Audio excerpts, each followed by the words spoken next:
This is the Bad Mothers Podcast, where we dive deep into our maternal urges or lack thereof. We talk about the mothers we left or who left us, and whether they haunt our own choices about having children. Bad Mothers began as an outlet for me to write about how women can subvert their assigned scripts, particularly around motherhood. I advocate for abortion rights, reproductive justice, the right to be a, quote, working mom or a, quote, stay-at-home mom without judgment, and especially the right to not be a mom at all.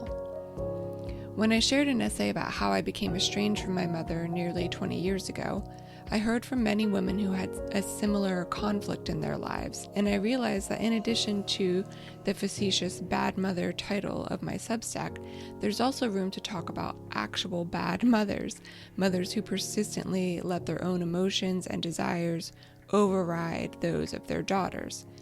To be clear, I often argue for all women, including mothers, to be able to do just that. They're all people, but in my opinion, estrangement most often occurs when the mother is simply unable to prioritize her daughter's needs, even when her daughter's asking for it directly and desperately.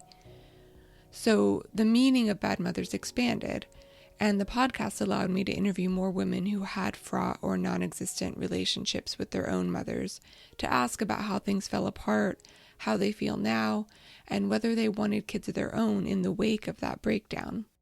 This season, I was happy to expand the scope slightly to talk to more women who write about motherhood in a way I found compelling and hopeful. Kate Muir and Melissa Frederigo are what I would consider, quote, good mothers, in that they told me about how they try to be there for their kids in the way their kids need them to be. For Kate, it was about how she managed a divorce that she needed in a way that prioritized her children's emotions. And I began to learn more about me as a mum, as a person with a career, as a writer. And my daughter, actually, in the end, has learned a lot about how the human emotions and brains, and she's very advanced on that kind of stuff now. So it was both terrible, but it galvanized us into becoming different people. Melissa nearly brought me to tears when she talked about being an imperfect mother, but always being willing to apologize and own up to her own fallibility. Yeah, I mean, if somebody could simply say those two words, or I'm sorry, or I'm trying, or I wasn't able to do that, but I can be here for you now. If anybody is, I guess, really reflecting and stepping outside of themselves to consider what does this other person need in this moment, and is there a way that I can give that to them? But I find that the words "I'm sorry" can really jettison a new way of being. I think both these women are teaching their daughters incredibly important things about life and about being a woman. And speaking of moms who are trying, how about stepmoms? My stepmom of 25 years, Julie, and I put it all out there in episode 3, where she talked about how difficult it was, and sometimes still is, finding what her role is in my life. I've put myself in that outside, I think, looking in a little bit so as not to overstep or to ever have any of you guys think, why is she inserting herself, or why does she have an opinion? She shouldn't have an opinion. She's here, dad's here, what I mean? And again, I think I've set that for myself, that boundary for myself. Of course, I still spoke to women who know a lot about estrangement, including Dr. Bridget Petit, Tam Stevens, and Megan Margario. Bridget explained how she advises patients who are struggling with family relationships, and I especially enjoyed that her advice is focused on you. This is something I think a lot of daughters growing up in these kinds of relationships forget to do. They're so used to prioritizing their mother's emotions and thinking about ways to make her happy and to please her so that life can be good again, that we forget about what's good for ourselves. So I asked Dr. Petit when it's time to go no contact. I can't answer that definitively, but I say for me and my clients, what I'll say is, what are your limits? Mm-hmm. How much can you take? How much can you tolerate? How much is this distressing you? Mm-hmm. And what is the trade-off? Because there's consequences of no contact. You lose your family, you lose maybe supports, you lose, Mm-hmm. those emotional ties to people, whether they're healthy or not, they're still ties. Mm-hmm. And so it's difficult, right? It's very difficult to go no contact with somebody who's basically woven into your DNA.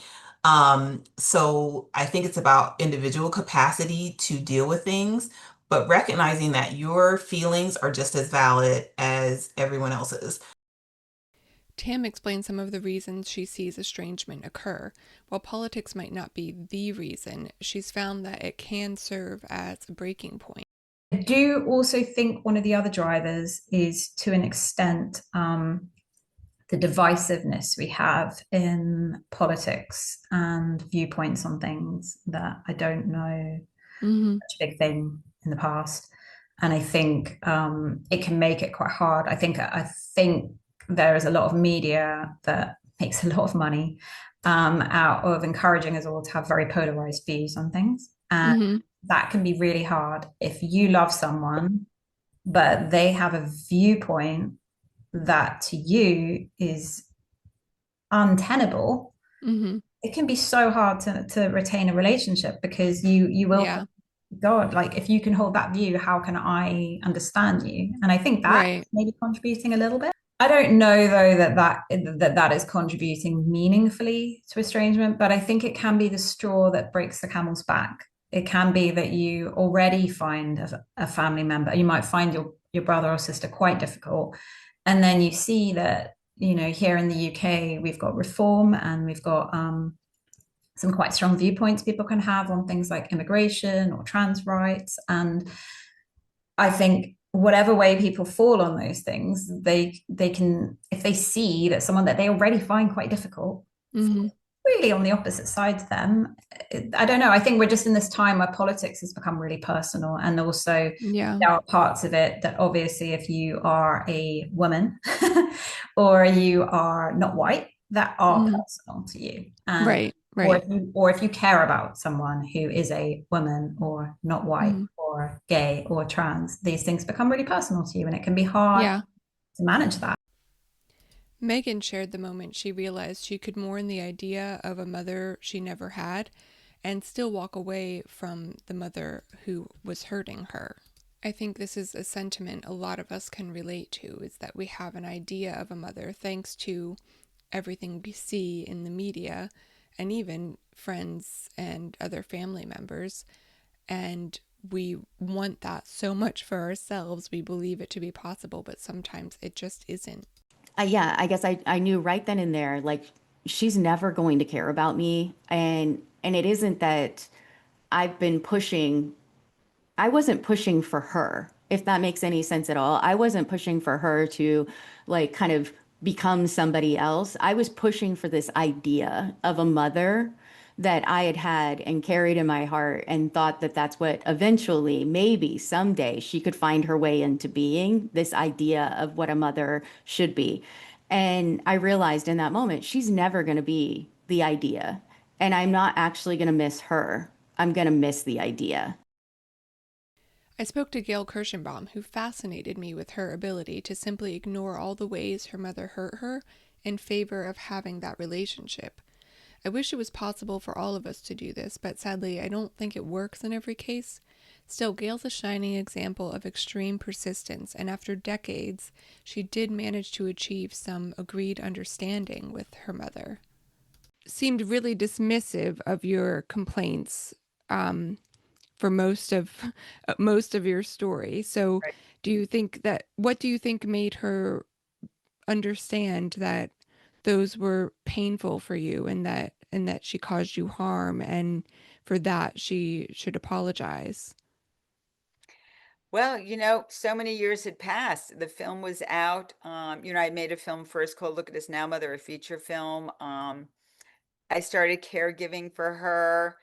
I wasn't caregiving then when she was 99. It's more of this past year. But I think she got to a point in her life. I hear this from a lot of people when they're mom or whoever hurt them is like at the very end of their life, they then apologize.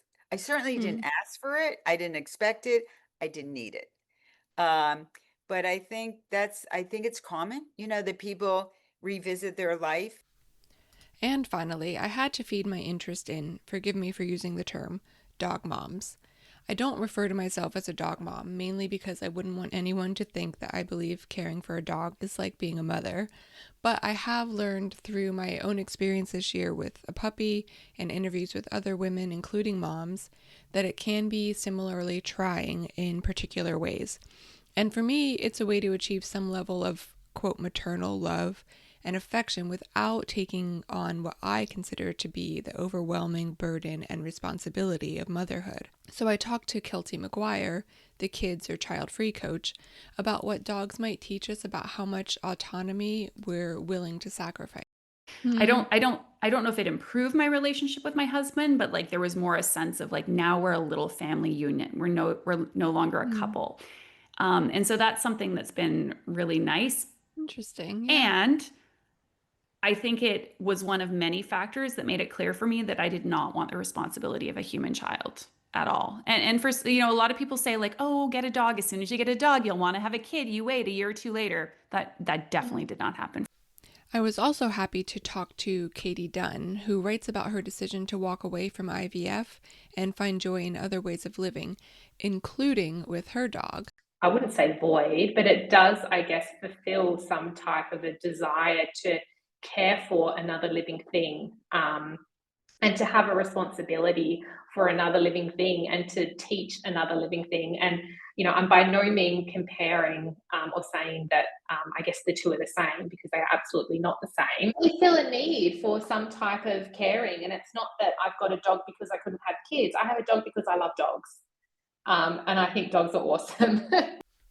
Well, I can't think of a better way to wrap up this season than with that sentiment. Dogs are awesome. Who can argue with that, really? I hope you enjoyed this season, and I'd love your feedback. Please share it in the comments or email me at monicacardenas@substack.com. The podcast will be back in the spring, and I hope you'll listen.